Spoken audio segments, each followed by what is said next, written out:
Le premier épisode de ce podcast est accessible gratuitement.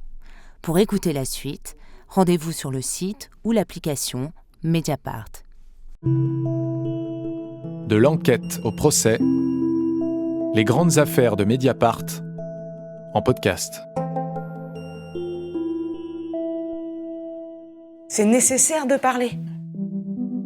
Aujourd'hui, je suis nerveuse et ça me stresse, etc. Mais ça me donne un élan de vie incroyable. Actrice sensible, engagée et vraiment en prise avec son époque. C'est la comédienne du moment. Et le César de la meilleure actrice est attribué à Adèle Haenel dans Les Combattants. Adèle Haenel. Comment est-ce que c'est possible que ça arrive ?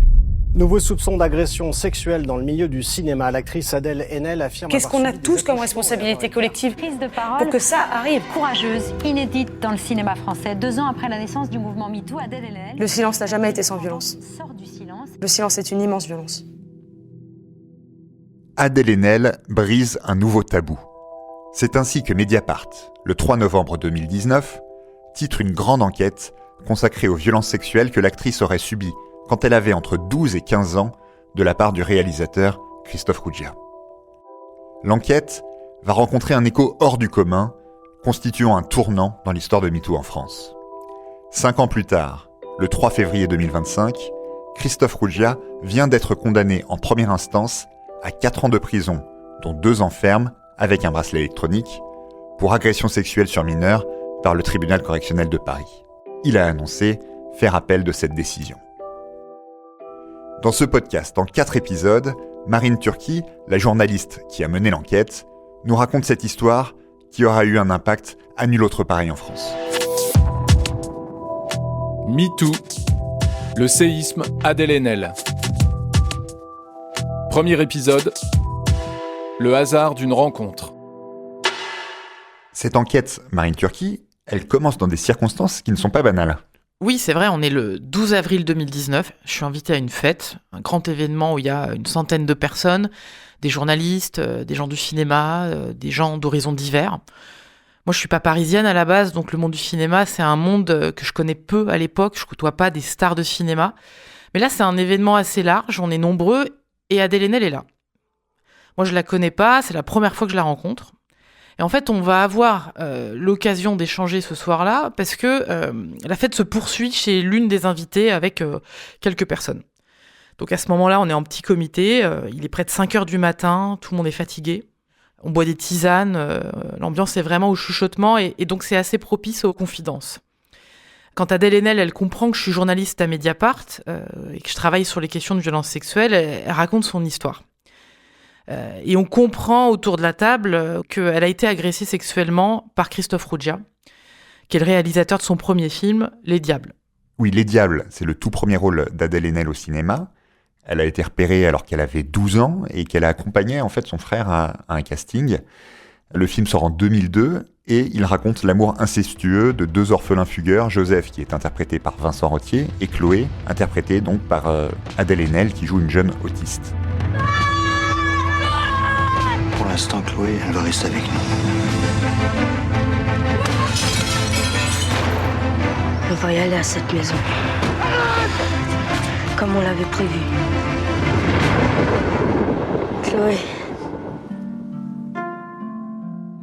Et à ce moment-là, c'est là que Adèle Haenel te parle de ce tournage. En fait, elle va pas tellement me parler de ce tournage, ni des détails de son histoire, mais plutôt de sa colère. Sa colère parce que à ce moment-là, elle vient de voir le documentaire Leaving Neverland qui révèle les actes pédocriminels de Michael Jackson et puis surtout sa mécanique d'emprise sur des jeunes enfants qui étaient complètement fans de lui. Elle raconte que ce documentaire, c'est un déclic pour elle. Parce qu'elle a longtemps cru que son histoire, c'était une histoire d'amour sans réciprocité, une sorte d'histoire privée, et que là, d'un coup, elle comprenait que ça s'inscrivait dans un système plus large, qui est en fait tristement banal, un système d'emprise, d'omerta, d'impunité, et c'est ce qu'elle nous dit ce soir-là. Elle raconte que, après avoir vu ce documentaire sur Michael Jackson, tout ce qu'elle a vécu avec Christophe Ruggia remonte à la surface. Et puis, du coup, elle a voulu savoir ce que devenait Christophe Ruggia et elle a tapé son nom sur Google. Et là, elle a découvert qu'en fait, il préparait un nouveau film avec des adolescents, que d'ailleurs, il était en plein casting, et que les personnages de ce nouveau film avaient les mêmes prénoms que ceux du film Les Diables. Et là, elle trouve que c'est abusé, que c'est humiliant. Et puis surtout, elle a peur. Elle a peur qu'en fait, les faits qu'elle dénonce se reproduisent à nouveau sur l'adolescente avec qui Christophe Ruggia va tourner. En tout cas, elle estime qu'il y a un risque. Et du coup, elle se dit qu'elle peut plus se taire, en fait. Et comment ça réagit autour de la table ? Autour, tout le monde écoute et tout le monde est assez médusé. Tout le monde mesure ce qui est en train de se passer, en fait. On a l'une des plus grandes actrices françaises qui est en train de nous dire que, en fait, depuis 17 ans, elle vit avec cette histoire, elle vit avec ce secret douloureux. Et que quand elle a essayé de dire, elle n'a pas été entendue. C'est ça qu'elle raconte. Et d'autres femmes autour de la table, ce soir-là, vont livrer à leur tour des histoires de violences sexuelles enfouies, douloureuses, très lourdes. On est 1 an et demi après MeToo. Et c'est pas rare que dans les soirées, dans les discussions, on dérive sur le sujet MeToo à l'époque. C'est un sujet qui vient très vite dans les discussions. Moi, j'ai l'habitude d'entendre des récits de violences sexuelles dans le cadre de mon métier. Mais là, je dois dire que je suis quand même assez sidérée de tout ce que j'entends. De ce moment de confidence où finalement tout le monde a une histoire qui est très très lourde.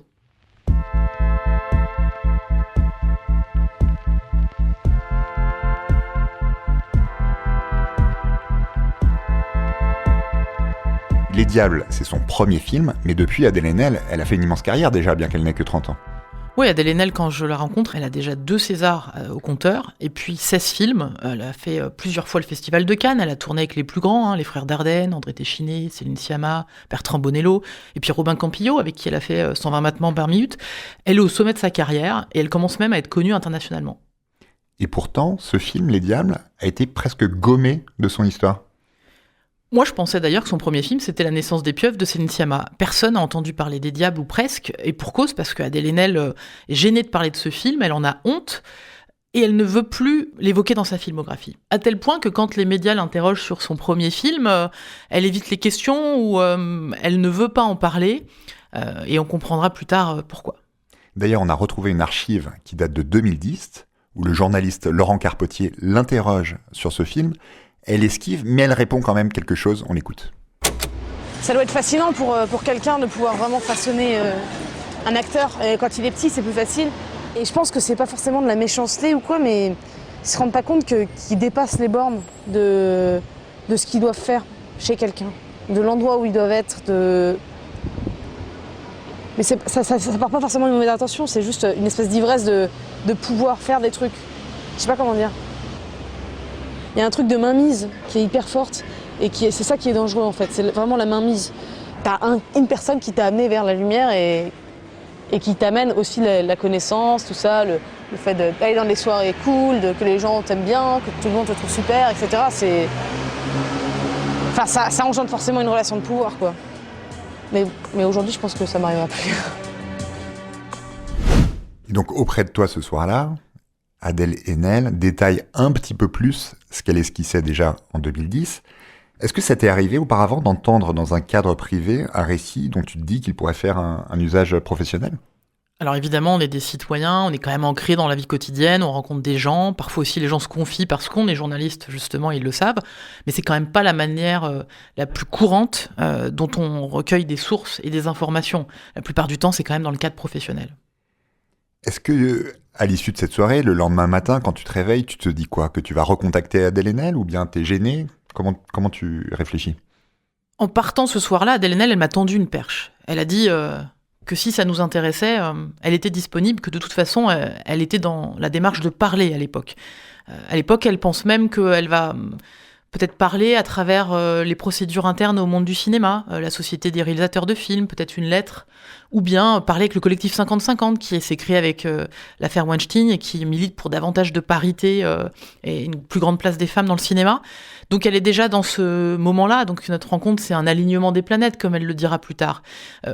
Moi j'hésite quelques jours, mais j'hésite pour une autre raison, c'est que je me rends compte que ça va être difficile. Les faits sont anciens. Je démarre avec un seul témoignage, une seule piste. En général, quand on commence une enquête à Mediapart, on a plusieurs fils à tirer, on a écho de plusieurs victimes. Là, c'est pas le cas. Et on sait que quand on dit à quelqu'un qu'on va lancer une enquête, la personne, en fait, elle arrête un petit peu sa vie qui est suspendue à ça. Elle attend après tout ça. Donc, je m'interroge sur la faisabilité et je veux pas non plus décevoir. On est combien de temps après les faits ? On est 17 ans après les faits. Donc c'est extrêmement ancien. Je sais que ça va être de l'archéologie de mener cette enquête. Tu avais déjà fait une enquête sur des faits qui étaient aussi antérieurs au moment de l'enquête ? Oui, il nous est arrivé d'avoir vent de faits des années 80 ou 90 dans des enquêtes. Mais on avait aussi des faits plus récents qui émanaient d'autres victimes. Là, je pars pour l'instant d'un témoignage potentiel avec des faits qui remontent à une quinzaine d'années. Donc c'est ce qui fait que j'hésite quelques jours, mais en réalité, j'hésite pas très longtemps parce que dès le lundi matin, j'en discute avec toi et puis on décide quand même que je vais lui écrire et je vais prendre cette perche qu'elle me tend. Comment elle réagit à ton message ? Elle est tout de suite enthousiaste. Elle dit que c'est peut-être le mieux pour tirer cette affaire au clair, qu'elle avait de toute façon envie d'en parler. Elle dit qu'elle me fait confiance entièrement et je sens qu'elle a envie d'avoir aussi des réponses parce qu'elle a vécu pendant des années avec son propre regard sur cette affaire, ses propres souvenirs d'une enfant de 12 ans. Et je sens qu'elle a envie, finalement, que quelqu'un aille poser les questions qu'elle, enfant de 12 ans, elle n'a pas pu poser.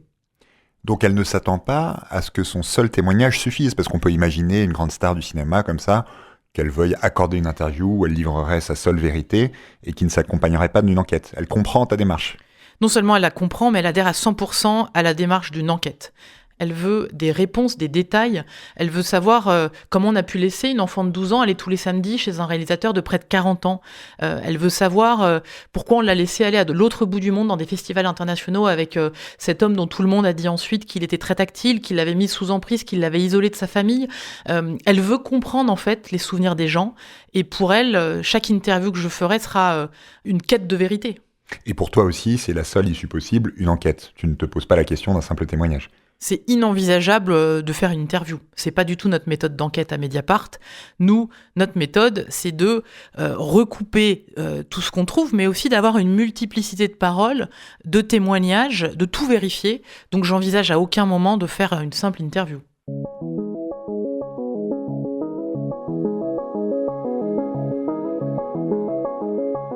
Quelques jours après, on est le 18 avril 2019, on se voit à son domicile pour davantage de confidentialité. L'entretien, il va durer près de 3 heures. Et là, c'est la première fois qu'elle fait cet effort de se remémorer toute la chronologie.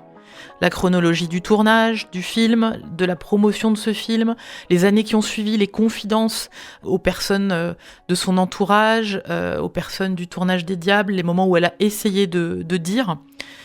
Ce qu'elle décrit, c'est que quand elle a 12 ans sur le tournage, il y a un conditionnement, une forme d'emprise qui se met en place, où elle est complètement isolée de sa famille. Il y a 6 mois de préparation, il y a un tournage très long, où elle vit en vase clos, avec Christophe Rougia et Vincent Rottier surtout, l'autre acteur. Et puis ensuite, il va y avoir toute la phase de promotion. Et là, on peut penser qu'en fait, elle ne pourrait ne croiser que parfois Christophe Rougia. Et en fait, il y a un système qui se met en place où tous les samedis, elle va chez lui officiellement pour se faire une culture cinéma, regarder des films. Et elle dit que c'est à cette occasion qu'elle est agressée par Christophe Rougia et que tous les samedis, elle sait que ça va arriver. Donc ce qu'elle me décrit, c'est minutieusement l'appartement de Christophe Rougia, rue Jean-Pierre Timbaud, à Paris. Elle me fait un schéma du salon, avec un canapé, un fauteuil, un repose-pied, la fenêtre, le radiateur en dessous. Et pourquoi elle raconte ça ? Parce qu'elle va raconter qu'elle se met sur le canapé, qu'il vient vers elle, que dans la conversation, il dérape dans des gestes sur elle, sur ses cuisses qui remontent vers son sexe à cette occasion-là, qui passe sa main sous son t-shirt, sur la poitrine, et que du coup, elle se lève avec un prétexte pour aller voir la fenêtre, et puis il la suit, et elle va aller au fauteuil, il la suit, et elle finit sur le repose-pied où elle se dit qu'il est trop petit pour que Christophe Rougia vienne à cet endroit-là. Elle se souvient même du goûter qu'il mettait sur la table chaque samedi, les fingers blancs, ses gâteaux préférés, et des verres d'orangina. Donc ses souvenirs sont précis sur le lieu et la promiscuité du lieu. Et d'ailleurs, elle me dit qu'à chaque fois qu'elle arrivait dans un lieu où il était, elle savait tout de suite où se mettre pour essayer d'éviter, en fait, ses gestes. Adèle Haenel le racontera au micro de Mediapart. Quand il vient se coller à moi, je me colle dans le bout du canapé, je m'enfuis. Je veux dire, il ne s'agit pas d'une malencontreuse caresse, non. Il s'agit de quelqu'un, un homme adulte de presque 40 ans, qui se retrouve tout seul dans une pièce tous les samedis avec une jeune fille qui a entre 12 et 15 ans et qui essaye de la tripoter. Et qui ne fait pas que essayer, d'ailleurs. Je veux dire... C'est ça dont on parle. C'est pas oh malheureusement ça lui est arrivé une fois comme il semble le dire. Oui, donc elle te décrit ce système d'emprise. En plus, j'imagine qu'elle est impressionnée comme enfant et elle fait face à quelqu'un qui a une autorité professionnelle sur elle. À l'époque, il est connu, Christophe Rougia ? Christophe Rougia, il est plutôt connu pour ses engagements militants, en fait. Il a beaucoup milité en faveur des réfugiés, il était à Calais, il s'est engagé sur tout un tas de causes très à gauche. Il était aussi, entre 2003 et 2019, à plusieurs reprises président ou coprésident ou vice-président de la Société des réalisateurs de films. Il a surtout fait un film qui s'appelle Le Gone du Chabat quelques années avant. Il est un petit peu auréolé de ce succès quand même. Et c'est ce qui va beaucoup impressionner Adèle Haenel et même sa famille. Pour elle, il est la porte ouverte vers le cinéma. Elle me dit même ce jour-là, il a un petit côté Dieu redescendu sur Terre. Et il lui promet qu'elle sera la prochaine Marilyn, qu'elle crève l'écran, qu'elle crève la caméra. Donc pour elle, l'accès au cinéma, c'est lui, et elle va penser que sans lui, elle n'existe pas. Et tout de suite, elle insiste sur le système qui a permis ça. Le système de complicité, de silence, l'omerta, et elle veut pas parler de monstruosité. Elle veut justement être sur la dénonciation de ce système, et elle a compris que ce qu'elle pensait être une histoire privée n'est pas une histoire privée, c'est une affaire d'intérêt public, et c'est une affaire que vivent des milliers de personnes, parce que c'est un système d'impunité qui permet ça. Et pour elle, sa démarche, c'est d'insister là-dessus. Ce qu'elle te dit, avec précision, elle l'a déjà raconté par le passé ? En fait, au fur et à mesure des années ensuite, elle a essayé de dire, avec ses mots d'adolescente, mais elle a essayé de dire quand même qu'il y avait un problème avec le comportement de Christophe Rougia. Quand elle rencontre la réalisatrice Céline Sciamma en 2006, sur le tournage du film Naissance des pieuvres, elle lui dit qu'elle a envie de faire le film, mais qu'elle veut être protégée. Que sur son film précédent, le réalisateur, il s'est pas bien comporté et qu'elle veut plus revivre ça. Elle va aussi tenter à plusieurs reprises de dire à des personnes du tournage des Diables, à Christelle Barras par exemple, la directrice de casting qui l'a découverte, mais aussi à Véronique Rougia, qui est la sœur de Christophe Rougia, mais qui est aussi la première assistante réalisatrice du film Les Diables. Mais je vais m'apercevoir dans mon enquête qu'il y a parfois un écart entre ce que Adèle Haenel elle a tenté de dire, ce qu'elle pense avoir dit, et ce qui est reçu par les personnes à qui elle se confie.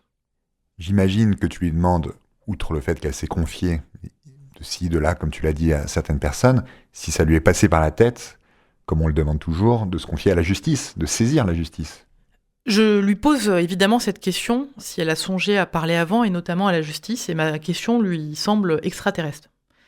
Elle n'a jamais envisagé la justice, d'abord parce que parler de cette affaire, qui était pour elle évidemment une affaire de pédocriminalité, rendait la chose plus difficile que si c'était une affaire de harcèlement sexuel sur une personne majeure, par exemple. Donc ça, c'est un premier frein à la parole. Pour quelle raison ? Parce qu'elle me dit, tout de suite, ça rend la chose dramatique, officiellement dramatique. On parle de pédocriminalité, tout de suite, c'est extrêmement lourd. Et la deuxième chose, c'est que elle me dit cette phrase, quand la justice assume un viol sur 100, je l'emmerde la justice, je veux pas être là pour justifier de sa toute-puissance, à dire s'il vous plaît, peut-être que c'est mon cas qui va être validé, la justice nous ignore, on ignore la justice.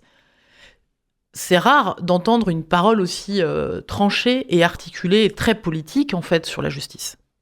Comment vous quittez ce jour-là ? Je lui dis que je vais faire une enquête à partir du récit qu'elle livre, mais que je vais tout vérifier. Et je lui dis, comme je le dis à chaque enquête aux personnes qui nous sollicitent ou qu'on interviewe, que je ne sais pas si on va aboutir. Qu'à l'issue de cette enquête, on verra si on a assez d'éléments pour questionner Christophe Rougia. Elle me répond qu'elle n'est pas pressée, parce qu'elle a attendu 18 ans, et elle n'a qu'une demande, que je mette son nom et le sien. C'est la seule demande qu'elle formulera durant Christophe Rougia. Celui de Christophe Rougia.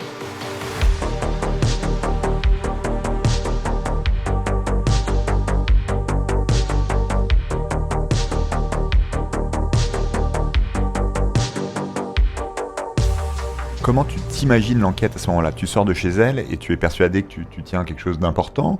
En même temps, ce qu'elle te décrit, les agressions qu'elle décrit, ça s'est passé dans une pièce à 2 personnes. Et nous, à Mediapart, justement, on a théorisé, quelques années auparavant, depuis surtout l'affaire Baupin, que c'est quand même, notre méthode d'enquête, c'est plutôt de multiplier les témoignages de victimes qui, sans se connaître, ont vécu les mêmes situations, les mêmes modes opératoires. C'est une forme de vérification. Là, tu dois te dire que tu vas être confronté à quelque chose d'inédit et de beaucoup plus difficilement vérifiable. Alors déjà, à ce moment-là, je ne sais pas si je vais tomber ou pas sur d'autres potentielles victimes. C'est l'objet de l'enquête. Mais ensuite, notre travail, c'est aussi de recouper, conforter, consolider le témoignage de la personne, parce que c'est la première matière qu'on a. On travaille à partir de là. Pour moi, c'est déjà un premier indicateur de savoir que quand elle mentionne des gens qui seraient présents à telle date et tel lieu, il faut que je vérifie ça. Mais surtout, les entretiens que je vais pouvoir mener au sein de l'équipe de tournage vont être très importants. Est-ce que les gens ont vu quelque chose, une emprise comme elle le décrit? Est-ce qu'il y a eu des gestes inappropriés? Est-ce qu'il y a eu un isolement? Tout ça, ça se vérifie. Et assez vite, tu vas avoir la conviction qu'elle est la seule femme qui se dit victime de Christophe Rougia? Assez vite, je vois que j'ai pas d'autres fils à tirer qui m'amèneraient à d'autres potentielles victimes. Et d'ailleurs, on en discute avec toi, Mickaël, et on sait pas comment se dépêtrer de ça, parce que c'est pas du tout notre règle tacite à Mediapart. On n'a jamais publié une affaire où il y avait qu'une personne qui se disait victime de violences sexuelles. Donc on est face à ce cas de conscience, on va beaucoup en parler, et donc on se dit qu'il va falloir beaucoup de témoignages qui corroborent celui d'Adèle Haenel et ce qui a pu se passer, ou en tout cas cette emprise qui s'est nouée durant le tournage, et surtout qu'il va falloir des documents. Et donc je vais partir à la recherche de traces écrites. Qu'est-ce qu'on appelle des documents dans une histoire pareille? Moi je défends que même si c'est souvent un parole contre parole, on peut faire émerger des éléments pour sortir de ce parole contre parole et aller vers un parole au pluriel contre parole au singulier. Mais aussi, surtout, ce qui est important, c'est que souvent les personnes, elles ont laissé des traces écrites, elles se sont confiées à des amis, à de la famille, à des collègues. Donc on part à la recherche de SMS, de mails, sauf que là, à l'époque, on est dans les années 2000. Donc tout n'est pas autant numérisé qu'aujourd'hui. Donc ça va être difficile. Mais j'ai une chance, c'est qu'Adèle Haenel, elle a beaucoup écrit à cette époque. Elle écrit des carnets personnels, elle tient une sorte de journal intime qui porte vraiment à l'époque la trace de ses angoisses.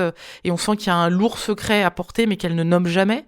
Elle écrit aussi des lettres, Adèle Haenel, 3 lettres destinées à Christophe Rougia, 2 qu'elle dit avoir envoyées en 2005, en 2008, pour lui dire qu'elle veut plus le voir, et pour le confronter ensuite à ses actes. Et puis il y a une 3e lettre en 2014 qu'elle a finalement jamais envoyée, et que du coup j'ai pu avoir en main. Dans cette lettre, elle relate en détail les faits dont elle l'accuse. Et elle pose des mots importants, elle pose les mots de pédophilie et d'abus de faiblesse. Et ça, c'est accablant. Elle a conservé aussi tout un classeur avec des photos, des notes de l'époque sur la tournée promotionnelle des Diables, des éléments sur les festivals, tout un tas d'archives, des articles de presse. Donc en fait, je vais faire dans cette enquête un travail d'archives que j'ai jamais fait dans aucune autre enquête, de me plonger 15 ans en arrière dans les coulisses des Diables et de la tournée de promotion des Diables. Il y a quand même une question qu'on se pose à l'époque qui est d'ordre presque déontologique, c'est que beaucoup des documents que tu mentionnes émanent d'Adèle Haenel elle-même. C'est-à-dire que quand même, c'est sa parole à elle. En fait, pour nous, journalistes qui enquêtons sur ces sujets, la révélation des faits, les conditions de la révélation des faits est très importante, mais l'antériorité du récit aussi. De savoir qu'en fait, la personne a fait le même récit quelques années avant à des amis ou dans des écrits, ça compte beaucoup. C'est pas une preuve ultime, mais c'est un faisceau d'indices qui, pour nous, est important. Ça veut dire qu'elle s'est pas réveillée un matin au moment de MeToo en se disant « Tiens, je vais accuser le réalisateur de mon premier film ». Elle en a déjà parlé avant, et ça, je vais pouvoir le démontrer avec des documents et puis avec des témoignages. Et tu vas faire une découverte importante à ce moment-là. Ce sont 2 lettres que Christophe Rougia a adressées en 2006 et 2007 qui vont constituer 2 pièces essentielles du puzzle. Oui, en fait, tout de suite, Adèle Haenel m'avait parlé de ces 2 lettres reçues de Christophe Rougia, mais elle pensait qu'elle ne les avait plus. On parle de lettres qui remontent à 12-13 ans. Je lui ai dit que c'était crucial de pouvoir les retrouver, et puis un jour, elle m'appelle, elle est euphorique, et elle me dit que ça y est, elle les a retrouvées. C'est des lettres manuscrites que Christophe Rougia, effectivement, envoyait en 2006 et 2007, dans un moment où elle lui a déjà dit qu'elle ne voulait plus le voir, qu'il fallait que ça s'arrête. Elle n'a pas nommé les choses, mais elle a dit « ça va trop loin ». Et dans ces lettres, Christophe Rougia parle de sentiments qu'il a nourris à son égard. Il évoque, et je le cite, son amour pour elle qui a parfois été trop lourd à porter, mais qui a toujours été d'une sincérité absolue, dit-il. Dans cette lettre, il lui dit qu'elle lui manque terriblement, et on sent qu'il est extrêmement mal. Et puis, il se réfugie derrière le cinéma pour exprimer aussi ses sentiments. Il dit « la caméra t'aime à la folie », en lui expliquant qu'il devra continuer, lui, à vivre avec cette blessure et ce manque en espérant une réconciliation.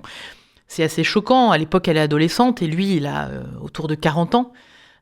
Mais ces lettres, pour moi, elles sont tout à coup un autre élément que la parole d'Adèle Haenel ou de son entourage. Donc c'est crucial de voir comment lui a ressenti les choses à l'époque, comment il les a exprimées. Et puis c'est assez rare d'avoir des documents comme ça.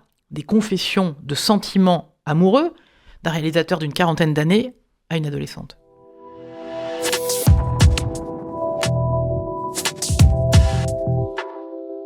Est-ce que, à cette époque, tu pressens déjà que parce que c'est Adèle Haenel, son récit convaincra ? Est-ce qu'au fond, tu aurais fait la même enquête sur une actrice plus méconnue ?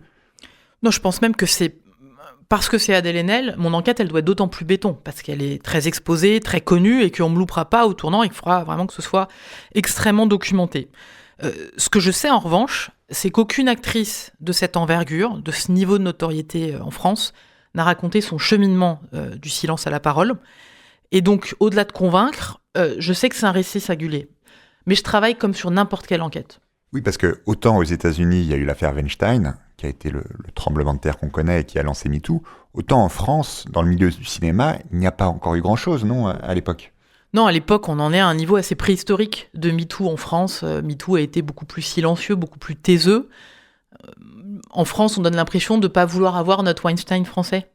Il y a beaucoup de résistance. On en est encore au niveau de la tribune co-signée par Catherine Deneuve et une centaine de femmes sur la liberté d'importuner qui est défendue et qui dénonce en fait le mouvement MeToo. Donc, on n'est pas du tout au même niveau que les États-Unis. Et du coup, aucune personnalité d'envergure n'ose se jeter à l'eau pour dire « j'ai été victime et je vais vous le raconter ». Est-ce que le fait qu'elle ait plus de notoriété finalement que son agresseur présumé Christophe Rugia fait que les gens te confient des choses plus facilement ? Oui, clairement, le fait que là, la personne qui dénonce les faits soit plus connue que celle qu'elle accuse ouvre des portes. D'ailleurs, personne ne sera anonyme dans cet article. C'est comme ça aussi que j'arrive à avoir certains contacts. Donc la parole, elle est plutôt facile. Et elle a la conscience de ça déjà à l'époque ? C'est aussi grâce à son nom et à sa notoriété qu'elle veut faire ça ? Elle a conscience que son pouvoir l'oblige. Elle le dit, c'est la condition de la parole. C'est parce qu'elle est puissante qu'aujourd'hui, elle ne peut plus se taire. Pendant MeToo, elle n'a pas pris la parole parce que c'était pas le moment, elle n'était pas prête. Cette fois, elle veut vraiment parler pour libérer d'autres paroles, pour aider d'autres femmes parce qu'elle estime qu'elle-même, elle a été aidée par des femmes qui ont pris la parole avant elle. Parmi les gens qui te parlent, qu'est-ce qu'ils te racontent qui est particulièrement important pour ton enquête ? Beaucoup de gens me racontent l'emprise qui s'est nouée d'après eux sur le tournage des Diables, donc des gens notamment de l'équipe de tournage, l'isolement qui a été celui d'Adèle Haenel, isolée dans une bulle avec Christophe Rugia dans la préparation du film, sur le tournage, on ne pouvait pas l'approcher, le côté tactile de Christophe Rugia, mais surtout, ces gens me racontent leur malaise. En fait, déjà à l'époque, sans même savoir ce qui s'était passé exactement, le malaise de voir l'attitude de Rugia avec cette jeune fille de 12 ans. Certains se demandent si à l'époque, il y a eu des relations sexuelles entre Christophe Rugia et Adèle Haenel. Et là-dessus, je suis estomaquée de voir que finalement, beaucoup de gens n'ont pas de réponse à cette question. Et donc, eux aussi se sentent un peu coupables, quelque part ? Oui, complètement. Moi, je passe mon temps à faire des entretiens avec des gens qui sont rongés par la culpabilité. En particulier, au sein de l'équipe du film, ils ont eu des doutes, un malaise par rapport à l'attitude de Christophe Rugia et Adèle Haenel. Certains n'ont pas osé dire ou s'opposer trop frontalement. Aussi parce que le réalisateur, il est tout puissant sur un tournage. Ou parce qu'ils sont intermittents, ils ont peur d'être blacklistés s'ils parlent. Et puis parce qu'ils ont aussi mis ça sur le compte de sa méthode de travail un peu particulière avec les jeunes acteurs. La directrice de casting et la coach des enfants sur le tournage ont même essayé d'alerter, sans être entendues. Christelle Barras, elle dit qu'elle était gênée par la manière dont Christophe Rugia gardait et isolait Adèle Haenel. Elle dit même qu'elle l'a mis en garde un jour, alors qu'ils étaient chez lui et qu'Adèle Haenel était sur le canapé. Elle lui a dit « Mais c'est une petite fille, Christophe, c'est une petite fille de 12 ans ». Même après nos entretiens, certains vont me rappeler, parce qu'ils n'arrivent plus à dormir avec cette affaire et qu'ils sont vraiment rongés par la culpabilité. Donc tu vois de plus en plus de gens, du coup, et est-ce que ça s'ébruite, cette enquête ? Comment ça se passe ? Alors tout de suite, notre souci, ça va être la confidentialité, parce que là, on est face à quelqu'un qui non seulement est connu, Adèle Haenel, mais qui est en plein sommet de sa carrière et qui est très médiatisée. Elle sera au Festival de Cannes en mai 2019, avec beaucoup d'interviews médias. Donc on a peur que ça s'ébruite. Je demande la confidentialité à toutes les personnes que je rencontre. Elles vont s'y tenir. Et puis surtout, nous-mêmes au journal, il y aura longtemps que 2 personnes au courant. Toi, Michael, en tant que chef du service enquête, et puis Lénaïque Bredou, qui pilote les enquêtes sur les violences sexuelles, qui est responsable aux questions de genre.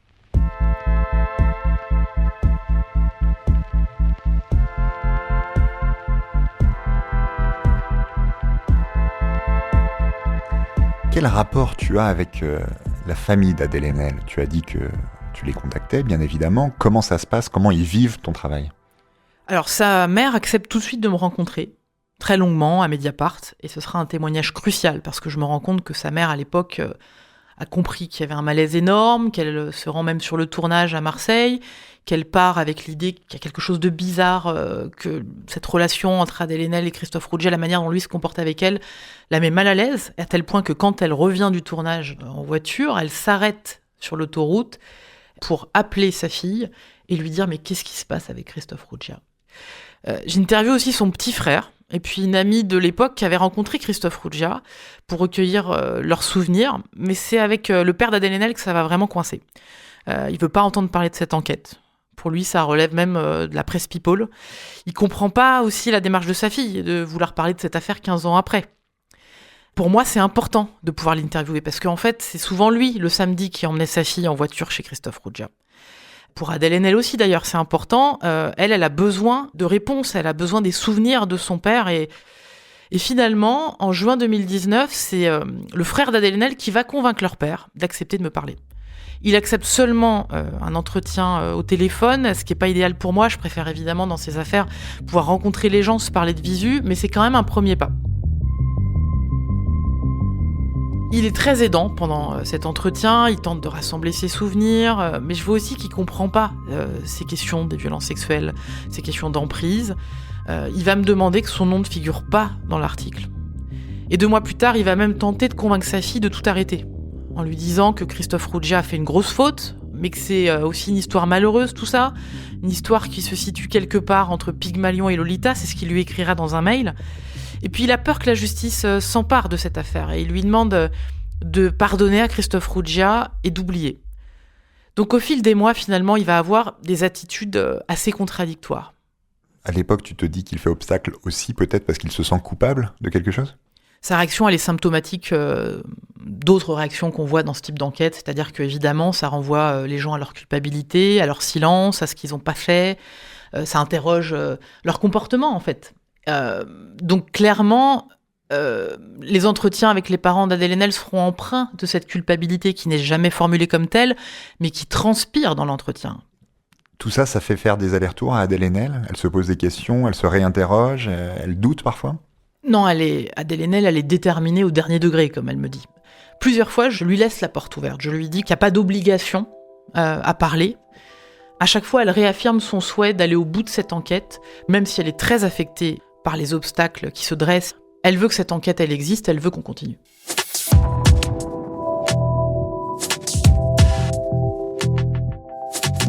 Donc là, nous sommes à l'été 2019.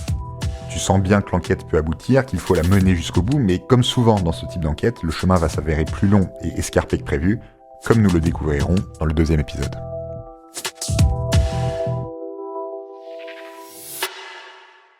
Pour écouter les prochains épisodes, rendez-vous sur le site ou l'application Mediapart.